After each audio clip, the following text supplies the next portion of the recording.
Just another manic Monday here on First Take. Appreciate you starting your week with us alongside Skip Bayless. I'm Molly Karam. Stephen A. joins us from New York. Gentlemen, good morning.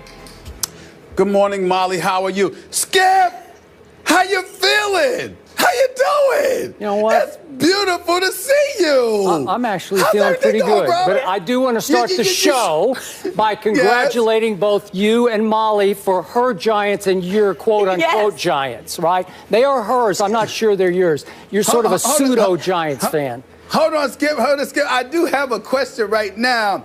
You usually look a little bit more polished. I don't know. I can't tell whether or not you didn't get enough sleep or you were crying.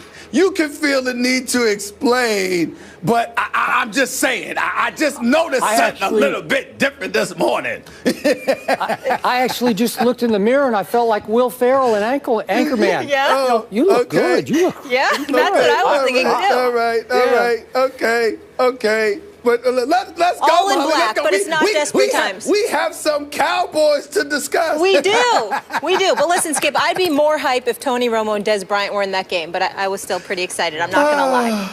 Let's work, people. That matters to me. Go ahead. All right. It was a close one in Jersey, but the Giants pull off the 7-point victory over Dallas, a team led by Matt Castle. It was Castle's first start as a Cowboy. New York leads the division by 1 game at 4-3. Mr. Smith, what's your takeaway? No, Mr. Smith. Yes. Who cares what That's all anybody cares about. The world is waiting to hear what Stephen A. Smith has to say about this game. Well, listen. All right, if you insist. I do. I was just It's your day. It's your moment.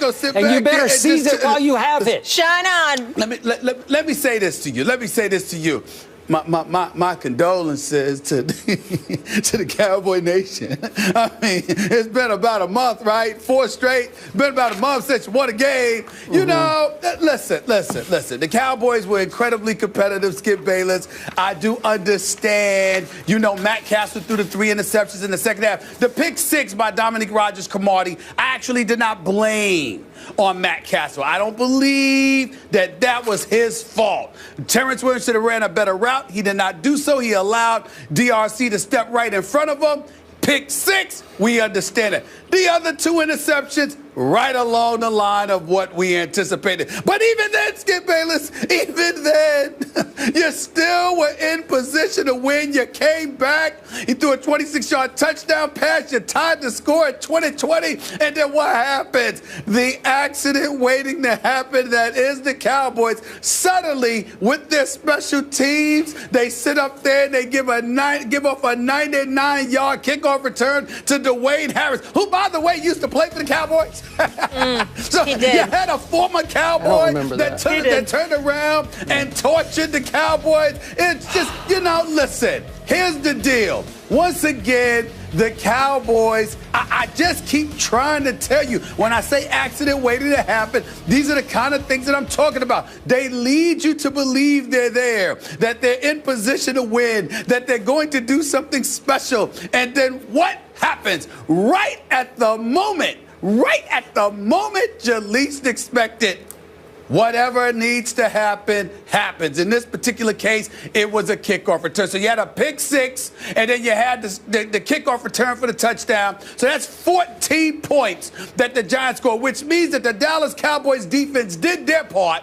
Holding the Giants offense to 13 points rather, still wasn't enough to get it done. You rushed for over 230 yards, still wasn't enough to get it done. I don't even know why the Dallas Cowboys threw the football, Skip. You could have ran on the Giants all night long, which you virtually did. But in key elements of the game, when you had an opportunity to continue to run and you elected to pass, somehow, some way, an accident occurred, and the Dallas Cowboys yet again on the outside looking in at somebody else's victory. They have lost 4 straight.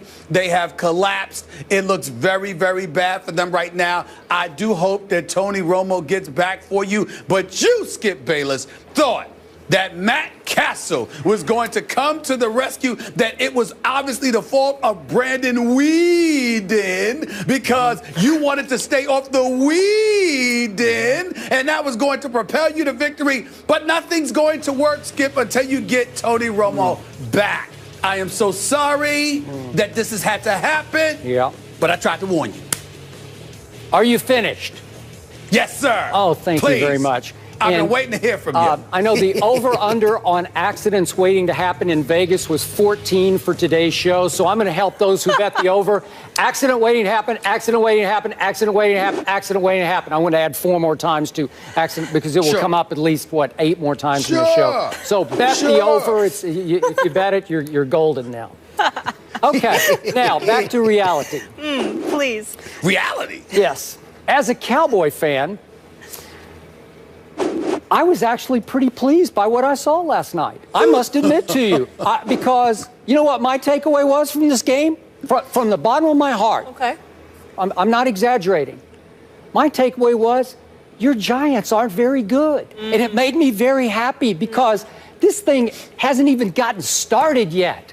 My Cowboys, as disastrous as those couple of plays were last night, are still 1 game back in the loss column in the NFC East from your New York Football Giants. And it ain't even November yet. We got a long ways to go. You, Mr. Smith, wrote off my Cowboys, remember, on Thanksgiving, the day after Thanksgiving last year. So I could go all the way to Thanksgiving and still have a chance with my Dallas Cowboys, as resilient as they have proven to be over the last couple of years. And I got to tell you, I actually thought Matt Castle was pretty good in the second half last night, and I agree with you. The interception wasn't all his fault. Maybe a touch. I'll give him 25% of the blame, but if Terrence Williams doesn't want to come back and fight for the ball or they're not on the same page, I'm not going to condemn Matt Castle for that. So let's, to Molly's point, let's step back here. Let's think about this. You had Eli and Odell Beckham Jr. Yep. I did not have Tony Romo or Des Bryant, or for that matter, I lost Joseph Randle in the first series of the game, my starting running back. And my Cowboys handed you, gift-wrapped 14 points. And it was a game to the bitter end. You would think it would be a blowout. But why wasn't it a blowout? Because my Cowboys dominated your defense running the football. And I mean flat out dominated. 233 rush yards? Are you kidding me? 460 total yards? Dominate the clock 38 minutes to 22 minutes? Are you kidding me? Those are huge, great, positive signs for my Dallas Cowboys. In fact, if we want to be objective here and look at the truth of the matter of what happened last night, my Cowboys very easily could have been up 21-7 in the first half and put this game flat out away, because you would have put Eli in one of those desperate, I got to do more than I think I need to do kind of Eli moments, and we might have seen bad Eli emerge. But what happened? Dallas, opening possession, running the ball right down your Giants' throats. They run the ball for 15, 13, 11, 6, 9, and 7. I'm going in order. Those are the gains. And you get it 2nd and 3 at the Giants' 12. And Scott Linehan, I thought about calling for his firing at this point. He put the ball in Matt Castle's hands twice in a row. On 2nd down and 3rd down, you let the backup quarterback try to win the game or at least get it in the end zone? Are you kidding me? And, of course, misfire, field goal. That cost you 4 points. There's no way the Giants are going to keep you out of the end zone. You are thumping them. You are gouging them with your run game. So I didn't get that. 3rd possession of the game. Boom, boom, boom, boom, boom, go down the field. It's 2nd and 10 at the New York 31. And Matt Castle actually made a really nice, sweet little scramble right sidearm throw to Darren McFadden, hit him right in the hands, and he escapes for 31 yards up the boundary for a touchdown. And I'm thinking, wow, that was a play, man. That was a wow play. And what happened? There's a flag for some phantom offensive interference. It was as bogus a call as you will ever see. It's on Devon Street, and I don't even know what he's doing. He's just standing there, and he's looking around like, wait a second, me? I'm not doing anything. I'm not doing anything. I'm not doing anything. I'm not doing anything. If there was any contact, it was well after the ball had been caught by Darren McFadden. That's a huge play in this football game because we're talking about another touchdown that became a field goal. That could have been 21-7 at that point because they go right down the next time with the ball. boom, boom, boom, boom, boom, and score. So I got to tell you, big picture, Matt Castle made 3 or 4 big-time throws in the second half. I thought he was much better than Brandon Weeden in general. And my takeaway when I turned off the television was lack of effort on the Terrence Williams play and then the kickoff return. You talked about the ex-Cowboy, Dwayne Harris. I got to bring up your UConn guy, Byron Jones, their first-round draft pick. Look, Byron, if you Rough don't... weekend for UConn. Yeah, look, you're the first-round pick. If you don't want to play kickoff coverage, just tell him you don't want to play. Because you just look at him. You just olay him. You just say, I don't think I want to get my hands dirty on this. I don't think I want to actually take a hit now from Dwayne Harris at full speed. Just come off and tackle him. Tackle him. Just lay out and tackle him. You can't just throw your arm out at him. You're on the kickoff coverage team for a reason, because you can run and you can tackle because you're a big kid. So if you don't want to play, that's fine. Let's get somebody else out there. Those are the only 2 plays that obviously cost my Cowboys a game. They were actually in position to win. So I'm pretty good with what I saw last night, because do I fear the New York Football Giants and Eli's, what do you have, like 14 completions? No, I don't fear it at all, because you're not that good. I don't know what you have to laugh about or gloat about. I'll be more than happy to elaborate if you would like. Skip Bayless, this is not about the Giants. This is about your Cowboys. Not for me. Everything. Oh, yes, it is. What else can it be about? It's about your Cowboys. You just finished talking about how your Cowboys could have won the game, right? Yeah. It's about your Cowboys. Forget the Giants for a second, Skip Bayless. Let's piggyback off all the points that you just made. They were adequate. They were absolutely on the money. I give you credit for those things, but all you're doing is continuing to buffer my points. The Dallas Cowboys have lost 4 straight games. Let's count the ways. You had a 21-7 and then a 28-17 lead against Atlanta. You blew that one. Brandon Weeden. You go up against... No. Stay with me here for a second, because I'm just trying to elocute the different ways. All right. So you had the lead. You blew that one. Then you go up against New Orleans. You go to overtime, but a rookie third stringers on the defensive side of the ball, there was some miscommunication. Yep. You lose that way.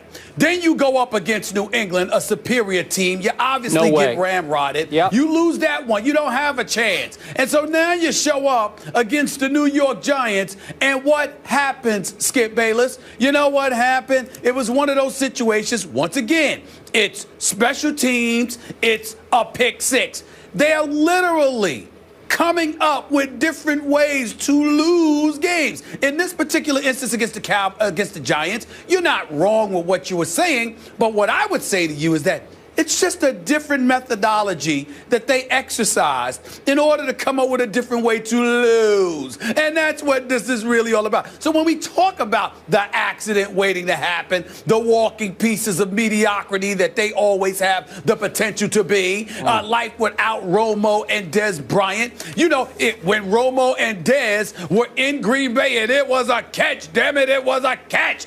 But you know what? The referees didn't say so. Okay, the officials blew the call. There just seems to be different ways in which the Dallas Cowboys end up falling, which is my point. That's all.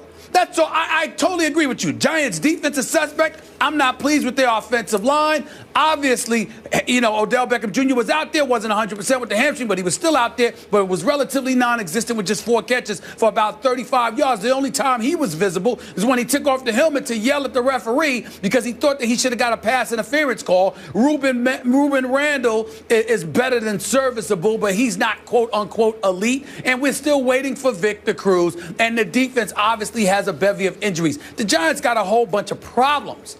But clearly, it's nothing compared to the problems your Cowboys seem to have. That much is obvious. And that's all I got to say. Okay, I appreciate you saying that, and I will be the first to admit, if my Cowboys go on the road and turn it over 4 times to your 0 times, we're probably going to lose that game, except that the 4th turnover took away a late opportunity to actually win the game by Cole Beasley. But think about that.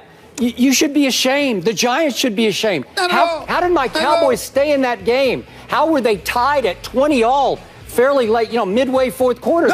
You should be ashamed.